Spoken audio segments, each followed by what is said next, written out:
Shalom saudara. Bagaimana kabarnya? Luar biasa ya. Nah saudara, hari ini saya ingin mengajak kita untuk merenungkan sebenarnya dalam kondisi hidup berbangsa, hidup bernegara, hidup bermasyarakat. Sebenarnya posisi kita sebagai gereja, baik secara baik secara korporat atau bersama-sama, juga secara personal, secara pribadi, itu sebenarnya bagaimana sih? Ya, kadang-kadang kita tuh cuman berpikir apa? Kita hidup di satu masyarakat, jadi udah kita hidup aja, gitu ya kan? Kita hidup aja. Ada satu gereja pun di situ ya sudah cuma gitu-gitu aja, gitu loh. Tapi nggak ada dampak yang nyata yang kita bisa dikasih untuk masyarakat sekitar.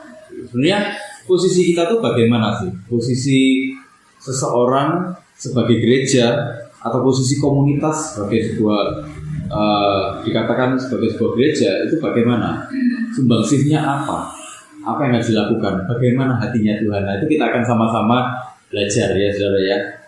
Kita akan sama-sama belajar. Nah, dari Mazmur 72 saudara. Oke, kalau sudah dapat saya akan bacakan ya untuk kita semuanya. Judul perikopnya doa harapan untuk raja dari Salomo. Ya Allah, berikanlah hukum-Mu kepada raja dan keadilan-Mu kepada putra raja. Kiranya ia mengadili umat-Mu dengan keadilan dan orang-orang-Mu yang tertindas dengan hukum. Kiranya gunung-gunung membawa damai sejahtera bagi bangsa dan bukit-bukit membawa kebenaran. Kiranya ia memberi keadilan kepada orang-orang yang tertindas dari bangsa itu, menolong orang-orang miskin, tetapi meremukkan pemeras-pemeras. Kiranya lanjut umurnya selama ada matahari dan selama ada bulan, turun-temurun. Kiranya ia seperti hujan yang turun ke atas padang rumput, seperti dirus hujan yang menggenangi bumi. Kiranya keadilan berkembang dalam zamannya dan damai sejahtera berlimpah sampai tidak ada lagi bulan. Kiranya ia memerintah dari laut ke laut, dari sungai Efrat sampai ke ujung bumi. Kiranya penghuni padang belantara berlutut di depannya dan musuh-musuhnya menjilat tebu. Kiranya raja-raja dari Tarsis dan pulau-pulau membawa persembahan-persembahan. Kiranya raja-raja dari Sheba dan Seba menyampaikan upeti. Kiranya semua raja sujud menyembah kepadanya dan segala bangsa menjadi hambanya. Nah, ini ayat 12-14 ini puncaknya nih saudara. Sebab ia akan melepaskan orang miskin yang berteriak minta tolong, orang yang tertindas dan orang yang tidak punya penolong. Ia akan sayang kepada orang lemah dan orang miskin. Ia akan menyelamatkan nyawa orang miskin. Ia akan menebus nyawa mereka dari penindasan dan kekerasan. Darah mereka mahal di matanya. Hiduplah ia, kiranya dipersembahkan kepadanya emas Sheba. Kiranya ia didoakan senantiasa dan diberkati sepanjang hari.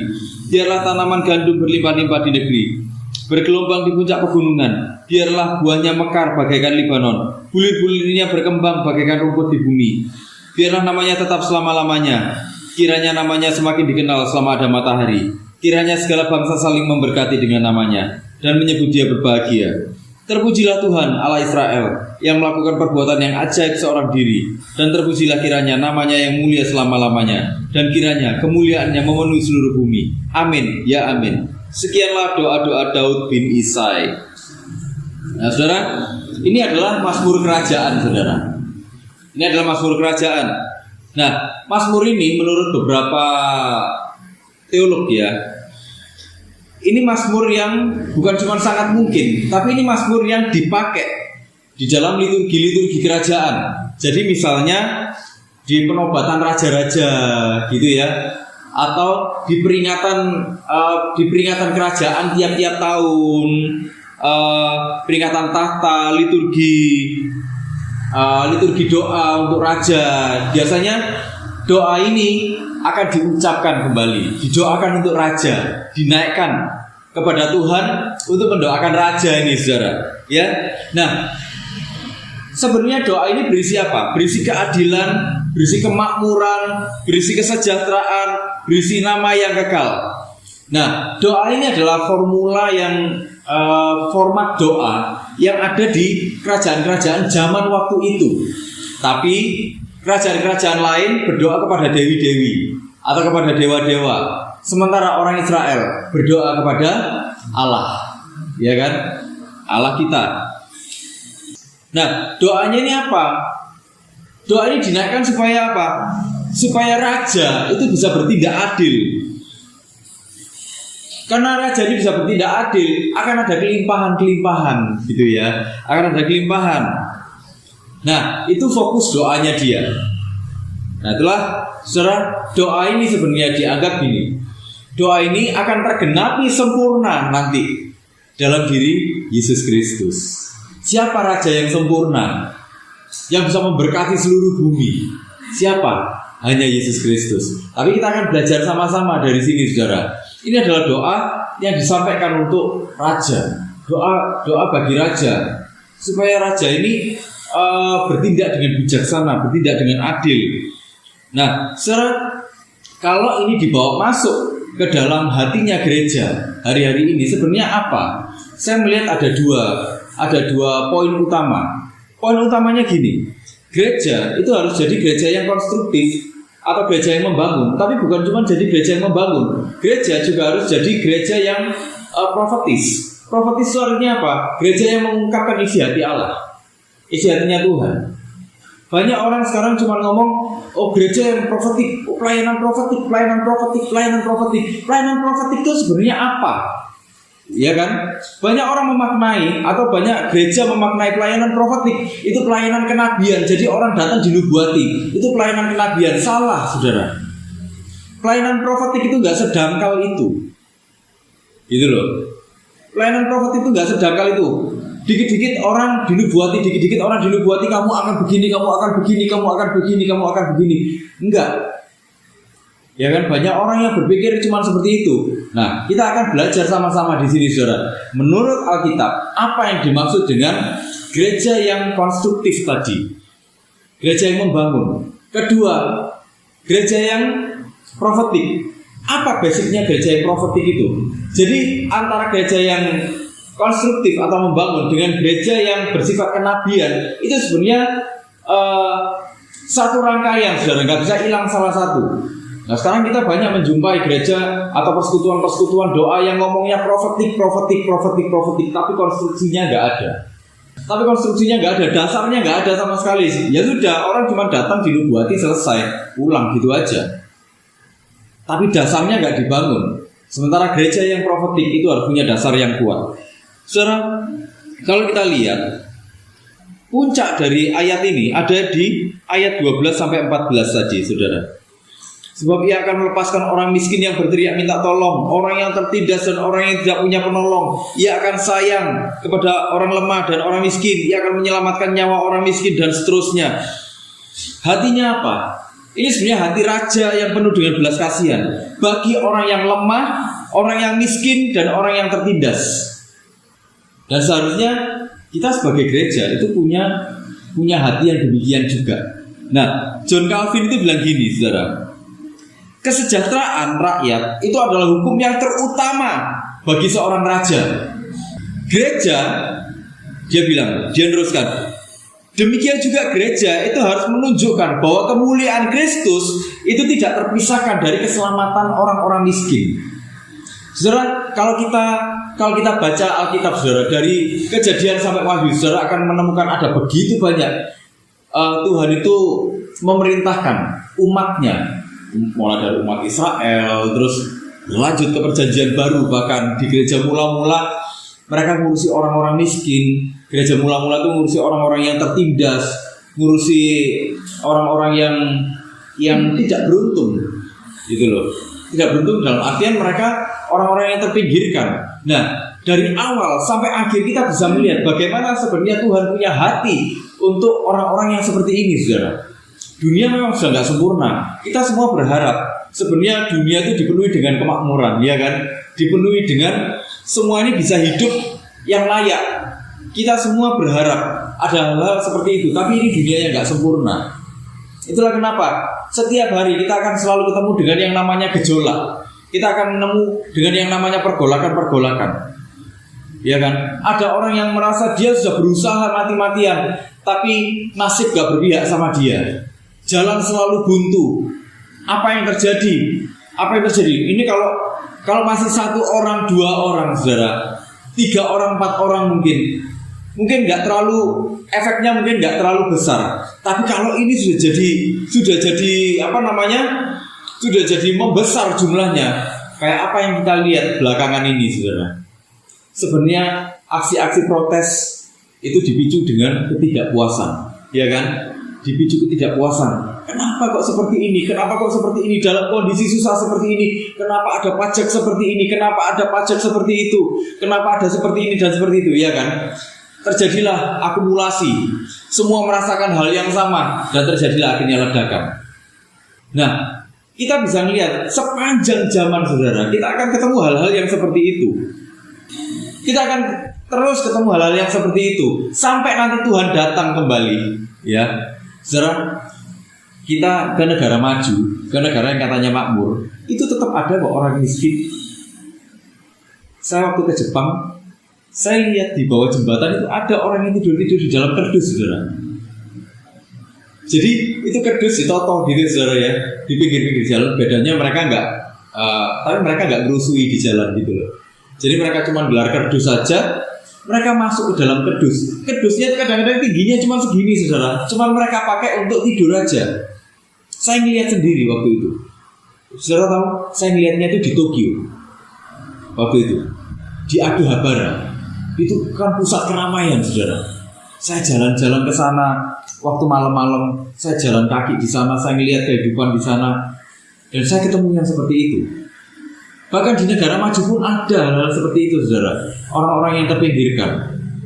Di negara-negara seperti Amerika, apa nggak ada? Ada orang-orang seperti itu, banyak sekali, saudara. Ya kan? Nah, ini pergulatan sepanjang masa. Pergulatan sepanjang masa. Nah, disitulah gereja harus berdampak. Ya, gereja harus berdampak. Gereja harus memiliki hati untuk orang-orang terpinggirkan seperti ini. Saudara, kalau baca kitab Lukas itu dibilang pestanya orang-orang terpinggirkan. Saudara, kalau lihat Lukas dari awal, ya, menulis bagaimana Tuhan memberitakan kelahirannya pertama-tama sama siapa, saudara? Apa sama raja-raja? Enggak. Tuhan memberitakan kelahirannya itu sama penggembala domba. Orang-orang yang dianggap di dalam masyarakat itu nggak berarti waktu itu, tapi Tuhan menganggap mereka berarti. Itulah kenapa di dalam Lukas kita akan ketemu bagaimana Tuhan itu merangkul, menjangkau orang-orang yang dianggap terpinggirkan oleh dunia, orang-orang yang dianggap tidak berarti oleh dunia. Sebenarnya kita pun ini kan orang-orang yang secara rohani, kita pun ini orang-orang yang terpinggirkan, saudara. Terpinggirkan karena apa? Karena dosa. Tapi sama Tuhan diadopsi kita oleh kasih karunia-Nya. Kita sekarang ada di dalam jajaran pewaris-pewaris kerajaan Allah, ya kan? Nah, itulah. Artinya apa? Dari situ kita harus berpikir gini, bahwa gereja harus punya dampak. Tapi gereja yang berdampak besar itu harus memastikan bahwa dia hidup di dalam kebenaran, hidup di dalam hatinya Tuhan, hidup di dalam kasihnya Tuhan. Bagaimana gereja bisa berdampak kalau dia nggak ngerti hatinya Tuhan? Bagaimana gereja berdampak kalau dia nggak ngerti prinsip-prinsip kebenarannya Tuhan? Gitu loh. Nah, ini yang sering orang lupakan. Orang sering cuma ngejar karunia-karunia, saudara. Orang cuma sering ngejar apalagi karunia-karunia yang kayaknya keren-keren, ya, bernubuat, ya kan? Siapa sih orang yang bisa mendengarkan suara Tuhan itu, saudara? Yang katanya ada yang bisa mendengarkan secara audible, siapa? Orang yang hari-hari ini bisa yang seperti itu. Kalaupun ada itu gak banyak jumlahnya mungkin, gitu, ya kan? Gak banyak jumlahnya. Itu bukan bisa, tapi Tuhan memanifestasikan dirinya sama dia. Jadi bukan dia bisa-bisaan sendiri dengan kemampuannya. Tapi kan orang banyak mengartikan secara salah hal-hal seperti itu. Makanya yang dikejar cuma hal-hal yang sifatnya apa? Yang kayaknya supranatural, yang sangar-sangar seperti itu. Tengking-tengking setan, lihat-lihat setan, ya kan? Yang dikejar apalagi penglihatan-penglihatan seperti malaikat-malaikat yang dikejar. Kalau ada cerita-cerita, aku habis lihat malaikat, orang jadi wow gitu. Enggak, saudara. Yang Tuhan mau itu apa? Ayat 1, saudara. Makanya dibilang gini, ya Allah, berikanlah hukum-Mu kepada raja. Artinya apa? Kalau kita mau berdampak, Harus ada hukum Tuhan, harus ada prinsip kebenaran firman Tuhan masuk ke dalam hidup kita. Waktu ada kebenaran Tuhan masuk ke dalam hidup kita nggak ngawur kok saudara. Hidup kita itu terarah. Tuhan itu tertib, karena Tuhan tertib. Ya, Tuhan ingin kita juga tertib. Waktu kita memahami ini, itulah kenapa orang yang dewasa rohaninya hidupnya selalu tertib, saudara. Makanya, saudara, gereja itu sebagai tubuh Kristus. Karena ada hukum-hukum Tuhan, ada prinsip-prinsip Tuhan di situ. Gereja itu harus menampilkan kehidupan yang apa? Yang adil, yang jujur, yang penuh kasih. Menampilkan kehidupan yang melawan ketidakadilan. Nah, apakah gereja sebagai sebagai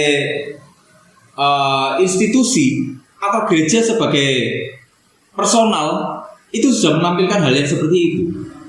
Itu loh. Apakah dalam sebuah komunitas sudah ada hal yang seperti itu? Apakah komunitas ini bisa bersikap adil, bisa bersikap jujur, bisa bersikap penuh kasih, bisa melawan ketidakadilan, bisa menyuarakan ada hal-hal yang gak adil?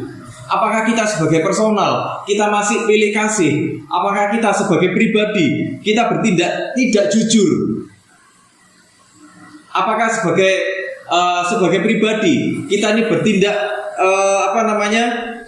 jauh dari kata kasih? Kadang orang pelayanan kelihatan keren di mimbar, tapi begitu turun dari mimbar, apa yang terjadi? Itulah kenapa sebenarnya gereja itu harus penuh dengan integritas. Bukan cuma institusinya, saudara, tapi gereja yang sejati itu adalah kita ini loh. Sebagai pribadi, juga sebagai sebuah komunitas ini. Apakah bisa kita hidup yang seperti itu? Kalau kita bisa melakukan yang seperti itu, kita bisa menyuarakan ada yang tidak adil dalam masyarakat.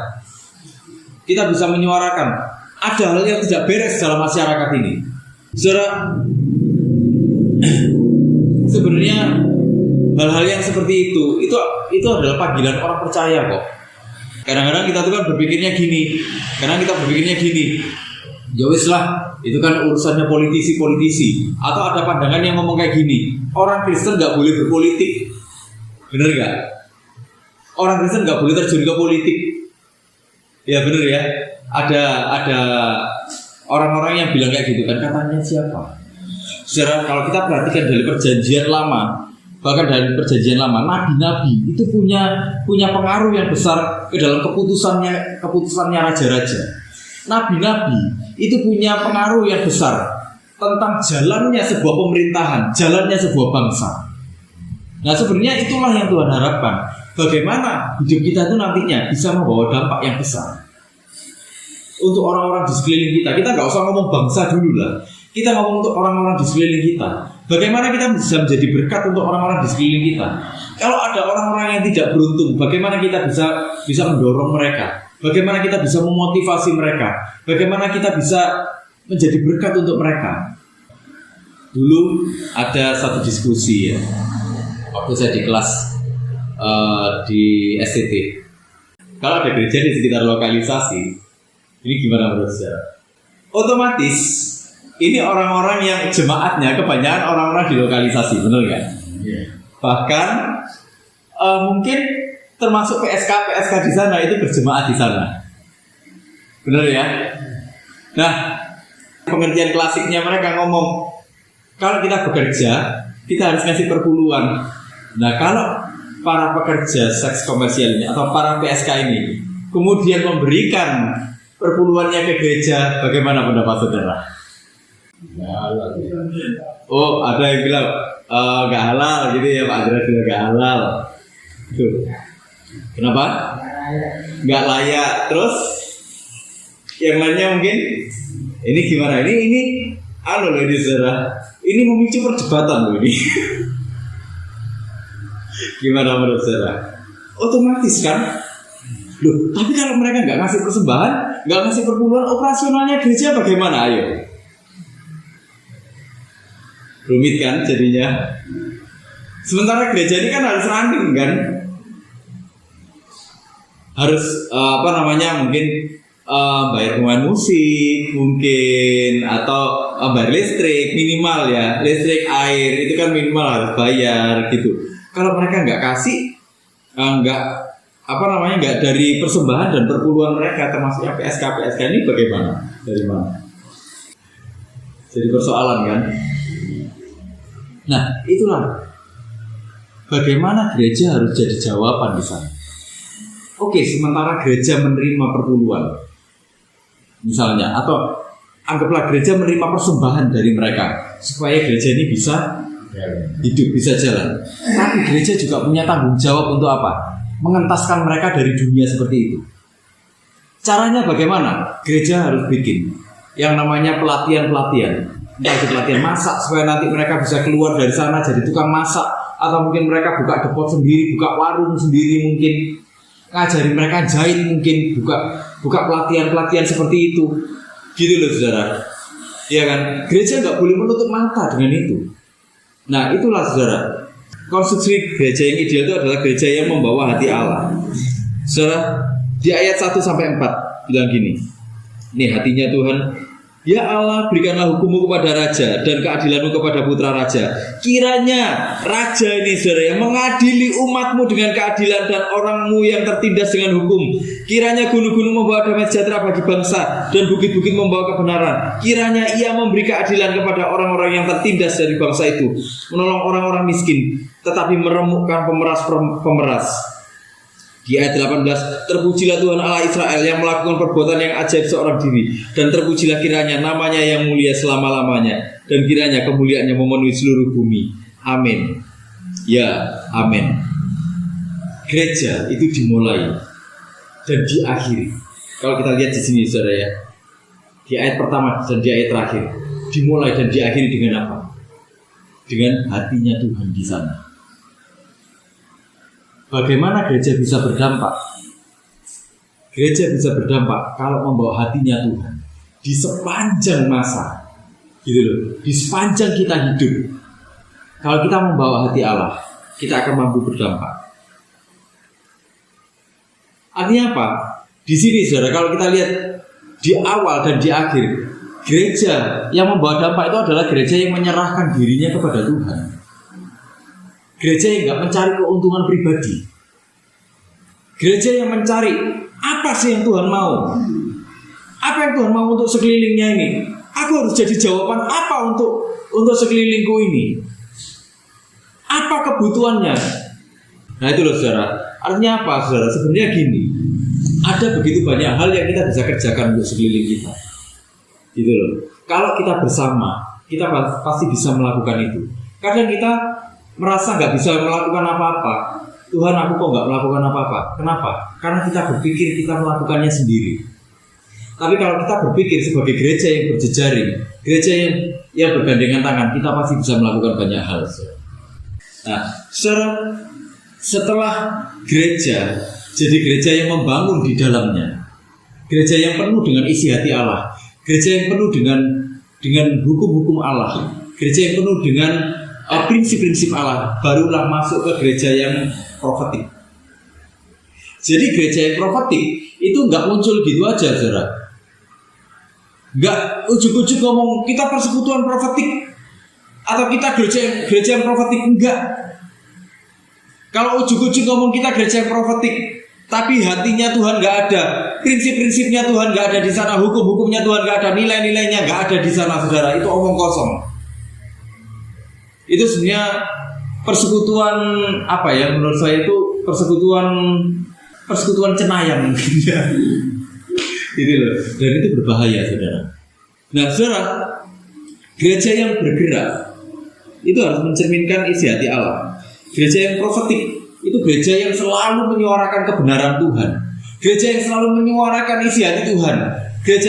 Isi hati Tuhan itu apa? Menjangkau yang terpinggirkan, menjangkau yang terhilang, itu isi hatinya Tuhan. Kalau ngomong gereja profetik, apakah gereja itu sudah melakukan hal ini? Sudah menjangkau orang-orang yang terhilang, sudah menjangkau orang-orang yang terpinggirkan? Kalau hal ini belum dilakukan, gak usah ngomong soal gereja profetik, atau gak usah ngomong soal persekutuan yang profetik. Karena gereja yang profetik, persekutuan yang profetik. Orang-orang profetik, orang-orang yang penuh dengan kenabian, unsur-unsur kenabian, selalu menyuarakan isi hati Tuhan. Isi hati Tuhan itu apa? Menjangkau orang-orang yang terhilang, menjangkau orang-orang yang terpinggirkan. Disitulah gereja itu nggak bergerak secara mandiri. Bergerak secara mandiri dalam artian dia mutusi sendiri. Gereja itu bergerak dengan isi hatinya Tuhan. Apa sih yang Tuhan mau untuk kita lakukan? Gereja yang profetik itu akan melahirkan pelayanan yang apa? Yang memiliki kepedulian yang nyata, gitu loh. Nah, di sinilah saudara. Sebenarnya di Indonesia ini ada begitu banyak kok yang bisa dikerjakan. Hari ini saya menjangkau anak-anak berkebutuhan khusus. Saudara, anak-anak ini kalau hari Jumat ibadah, saudara. Kalau hari Jumat ibadah di sini, mereka yang WL, mereka yang doa, mereka yang mutusi sendiri lagunya apa. Jadi saya biarkan mereka yang mutusi sendiri siapa yang doa gitu. Saudara kalau melihat itu kadang-kadang nyanyi tengah-tengah itu pos. Saya harus betulkan ada yang ngiler dulu. Betulkan dulu. Pos bentar. Nah inilah ibadah ada posnya itu di sini saudara. Pos bentar. Sambil nyanyi ada yang teriak-teriak kayak gitu-gitu. Tapi itulah kalau nggak kita yang jangkau, siapa yang mau jangkau mereka sih? Ya kan? Karena di sekolah minggu kadang-kadang mereka nggak nututi juga. Apalagi di kebaktian umum, yang kadang-kadang pembahasannya lebih rumit, ya kan? Nah di sini saya saya ajak mereka beribadah, kita ngajar mereka merenungkan firman Tuhan. Kadang mereka, saudara kalau dengarkan mereka renungan, sebenarnya kadang-kadang lucu caranya mereka renungan itu. Ayo, aku mau ayat yang ini. Wes kadang-kadang ya belehar sana, belehar ke sini. Ya kita arahkan mereka lagi. Bukan, ini gini. Jadi Tuhan tuh maunya gini. Itu saudara. Saya jangkau anak-anak yang seperti itu juga. Gitu. Mereka orang-orang yang terpinggirkan. Gereja kadang-kadang nggak memikirkan bagaimana orang-orang seperti ini bisa memahami firman Tuhan, bisa hidup di dalam firman. Nggak memikirkan. Nah, Tuhan kasih saya hati untuk menjangkau orang-orang seperti ini. Jadi artinya apa, saudara? Sebenarnya di sekeliling kita tuh ada begitu banyak hal kok yang kita bisa kerjakan sama-sama. Nah, saya kadang-kadang di dalam hati itu saya gini, ngajak kita tuh ngobrol-ngobrol sama-sama gitu ya, sharing-sharing sama-sama. Yuk, apa ya yang kita bisa kerjakan sama-sama gitu. Untuk menyatakan kasih Tuhan untuk sesama kita. Kita kapan hari sudah berbagi lewat ini ya, baksos ke panti asuhan. Tapi dalam hati saya gini, saya kepingin kita bisa melayani sama-sama itu bisa menjangkau itu secara kontinu. Gitu. Apa ya yang kita bisa lakukan sama-sama? Sendirian kita mungkin merasa berat. Tapi waktu kita bersama-sama, memikirkannya sama-sama, kayak gitu, saya yakin kita pasti merasa itu ringan. Itulah saudara, gereja yang memiliki hati Tuhan, gereja yang profetik, yang melakukan tindakan-tindakan profetik, itu akan mendatangkan damai sejahtera untuk sekeliling. Saudara, ada begitu banyak hal yang kita bisa ini, kan saudara. Kalau ingin mengubah masyarakat, gereja harus berubah. Saudara, karena gini, sebenarnya cermin apa yang terjadi pada masyarakat itu adalah cerminan dari apa yang terjadi atas gereja. Kalau gereja itu jujur, adil, bersih, nggak korup, masyarakat sekelilingnya juga akan melakukan hal yang sama. Jadi masyarakat itu sebenarnya adalah cerminan dari gereja yang ada di sana, gitu loh saudara. Makanya saya selalu gini, kalau gereja mau mengubahkan masyarakat, gereja juga harus mengubah dirinya. Gereja harus kembali kepada Tuhan. Disitulah gereja akan menjadi gereja yang mengubahkan. Disitulah kita akan jadi orang-orang yang berdampak buat masyarakat sekeliling kita, buat tempat kerja kita, buat lingkungan rumah kita, buat dimanapun kita berada. Itu pasti terjadi, ada perubahan. Amin, saudara.